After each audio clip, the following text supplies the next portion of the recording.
Rees-Mogg, contempt of Parliament. Why? Well, the issue is breach of privilege. That a humble address is deemed to be binding, and all previous precedent is that a humble address is binding. And therefore the government has an obligation to meet the terms of that address. It's not now the government's discretion, it has got to fulfil a demand of Parliament.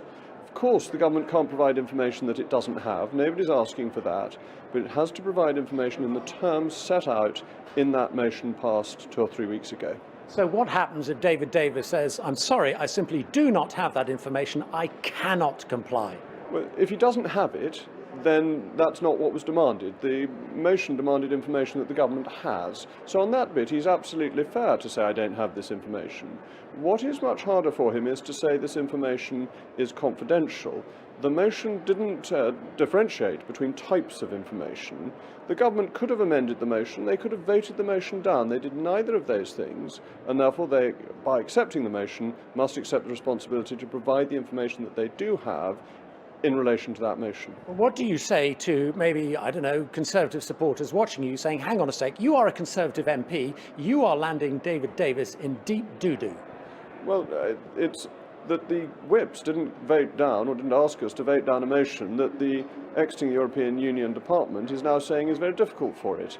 The government allowed this motion to pass unanimously. The government accepted this motion. The government, therefore, has agreed to the terms of the motion. Having done that, it can't turn around and say, well, we won't actually do it.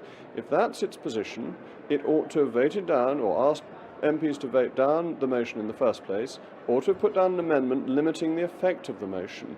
And it is still open to the government to put down a motion to amend the humble address to protect information that it is concerned about, and I think that would be the wise thing for the government to do.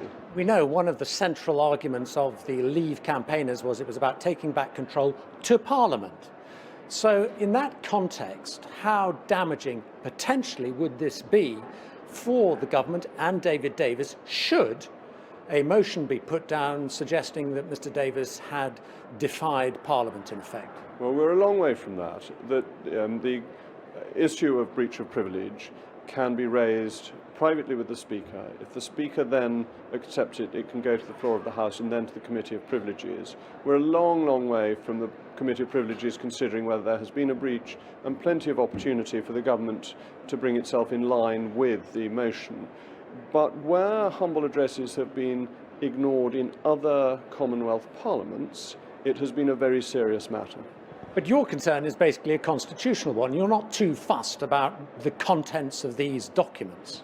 My position is that I would happily have voted to stop these documents being made public. That isn't my concern in this instance. My concern is the powers of the House of Commons versus the executive.